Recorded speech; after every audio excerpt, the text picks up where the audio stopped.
Class 8 आदर्श शिक्षा निकेतन high school class 8। आज हम भारत की खोज का सेकंड लेसन करेंगे। इससे पहले हमने फर्स्ट लेसन किया था, उसमें हमने लेखक ने हमारे अतीत के बारे में बताया था। अहमदनगर के किले में वो किस तरह से गए थे, उन्होंने वहाँ पर क्या क्या किया इसके बारे में बताए थे। अब बताएंगे कि उन्होंने जहाँ वो उस पुस्तक को लिखा और इंडिया के बारे में वो क्या जानते थे उसके बारे में लिखेंगे। जो इस पहले तो ये बताया था मैंने कि भारत की जो ये खोज है, ये पुस्तक किसने लिखी है? हमारे प्रथम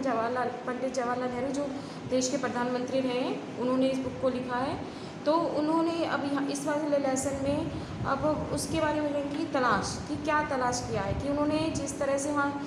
किन किन इंडिया में किन किन चीज़ों की यात्रा की और उन्होंने क्या क्या तलाश किया। तो यहाँ पर हम उसके बारे में पढ़ेंगे कि तलाश में क्या है, कि आखिर उन्होंने ये देखा कि भारत आखिर क्या है। इसमें ये बताएंगे कि भारत आखिर में क्या है। उन्होंने देखा कि क्योंकि भारत उनके खून में रचा बसा था, तो उन्होंने यहाँ पर उसके अतीत के बारे में बात की है कि भाई भारत पहले कैसा था, भारत में कौन कौन आए थे, किसका पहले राज्य था और इसकी सभ्यता कैसी थी, यहाँ की संस्कृति कैसी थी। इसके बारे में इन्होंने एक तरह से तलाश की कि भाई विशाल जनसंख्या के रहती थी यहाँ पर, इतनी सारी जनसंख्या थी और उन जनसंख्या के बीच में किस तरह से विश्व के साथ उनका तालमेल था। उसके बाद जो कुछ जैसे अवशेष जो खुदाई के बाद पता चली कि भाई उसके बाद ये पता चलती है कि कैसे संस्कृति वहाँ पर थी, लोग किस तरह से रहते थे, इसके बारे में है। अब जैसे यहाँ पर देखिए कि मैं भारत के उत्तर पश्चिम में, यानी कि जो वो बता रहे हैं, नेहरू जी बता रहे हैं कि भारत के उत्तर पश्चिम में स्थित सिंधु घाटी में मोहनजोदड़ो की खुदाई के बारे में आपने छठी क्लास में भी पढ़ा होगा कि मोहनजोदड़ो की खुदाई हुई थी। खुदाई पर किस तरह से टीले बने हुए थे और टीलों से किस तरह से खुदाई के समय में जो चीज़ें प्राप्त हुई थी, उन चीज़ों से ही हम ये इस बात का पता लगाते हैं कि उनकी पहले वहाँ की सभ्यता कैसी रही होगी, संस्कृति कैसी रही होगी, वहाँ के लोगों का रहन सहन खान पीन किस तरह से रहा होगा। तो यहाँ पर उन्होंने मोहनजोदड़ो के टीले के पर एक खड़े हुए हैं नेहरू जी, और उन्होंने वहाँ की जो गलियाँ हैं उनके बारे में, जैसे ये देखिए मोहनजोदड़ो की विशाल एक नली है और उस पर एक प्रवेश द्वार दिखाया गया है कि उसके बारे में लिखा है। उसके बाद यहाँ से नीचे से उन्होंने लिखा है कि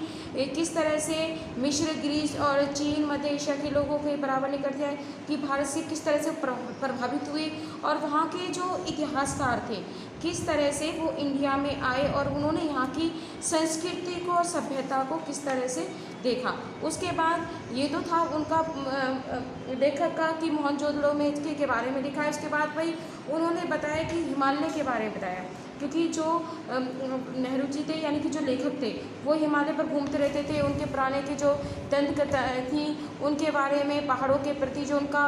रिश्ता था, खून का रिश्ता था, उसके बारे में। और उन्होंने अपनी बुक में लिखा है कि भाई जिस प्रकार वहाँ से जो नदियाँ बहती हैं, हिमालय से जो नदियाँ बहती हैं उनका वर्णन किया है। और जैसे सिंधु नदी है, अब उसके बाद उन्होंने गंगा नदी है उसके बारे में किस तरह से विशाल उधर उत्तरी मैदानों में आती है और किस तरह से अपना एक विशाल रूप ले लेती हैं, उसके बारे में लिखा था। उसके बाद ये लिखा था कि भाई किस प्रकार जो इंडस या सिंधु कि किस आधार पर जो हमारे देश का नाम हिंदुस्तान पड़ा, कि भाई जो वहाँ की जो कुछ जो इंडस के आधार पर देश का नाम इंडिया पड़ा, ब्रह्म की कुछ कटी हुई दरारें मिली हैं कि फिर जंगलों से भरे रेगिस्तान है, पौराणिक कथाएं हैं, उनके बारे में लिखा कि वे किस तरह से लोग बैठे यहाँ पर आए थे और उन्होंने किस तरह से सिंधु नदी पर ठहरे आकर और कैसे इंडस नाम और हिंदुस्तान का नाम पड़ा। उसके बाद यहाँ पर इस वाले पैराग्राफ्स में आपको बताया गया है कि जो आपकी अजंता और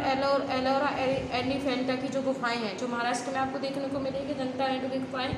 कि वहाँ पर उनकी जो इमारत हैं, उनकी गुफाएं हैं, उनका वर्णन किया है कि किस तरह से वहाँ महात्मा बुद्ध की मूर्तियाँ हैं, उनकी जो जीवन शैली है, उनकी जीवन शैली के बारे में उस गुफा में मूर्तियाँ मिलेंगी आपको। तो जो चीनी यात्री थे उन लोगों ने उन जो गुफाएं हैं उनके बारे में वर्णन किया है। उसके बाद भाई वहाँ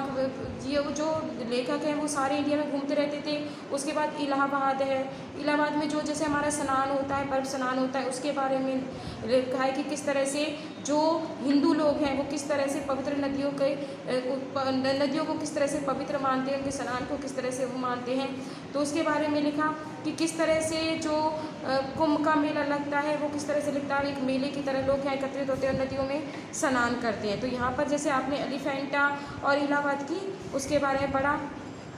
उसके बाद यहाँ पर गया नामक उसके नदी के बारे में पढ़ा कि भाई गया जो नामक स्थान था उसमें किस तरह से एक शिलालेख से मिला है कि गया स्थान पर महात्मा बुद्ध ने किस तरह से अपना एक उपदेश दिया था, उनको उपदेश प्राप्त हुआ था, उसके बारे में महात्मा बुद्ध के बारे में, झांकियाँ के बारे में सब कुछ लिखा है। कि जैसे शिलालेखों के माध्यम से एक आदमी के बारे में जो खुद एक सम्राट होकर भी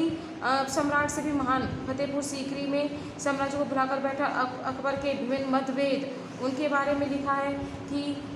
जो अकबर था किस तरह से उसने एक हिंदू रानी से विवाह किया और बाद में उसने सभी धर्मों को एकत्रित कर दिया और किस सभी प्रकार से सभी धर्मों को मिला दिया। तो इस तरह से यहाँ से यहाँ तक आपने इलाहाबाद के बारे में, संस्कृति के बारे में, एलिफेंटा के बारे में, महात्मा बुद्ध के बारे में किस तरह से पढ़ा है। अब पढ़ेंगे कि भारत की शक्ति और एक सीमा क्या होती है। भारत की शक्ति और स्त्रोत उसके पतन ह्रास के कारण की खोज एक लंबी हुई थी और उसके पतन का किस प्रकार से होता है कि भारत की जो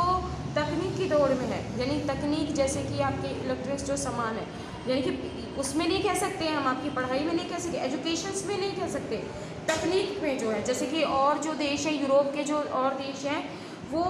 उससे जो हमारा जो देश था वो पिछड़ा हुआ था। इतनी जो प्रकृति के जो मामले थे वो इतने हमारे देश के अंदर नहीं थे,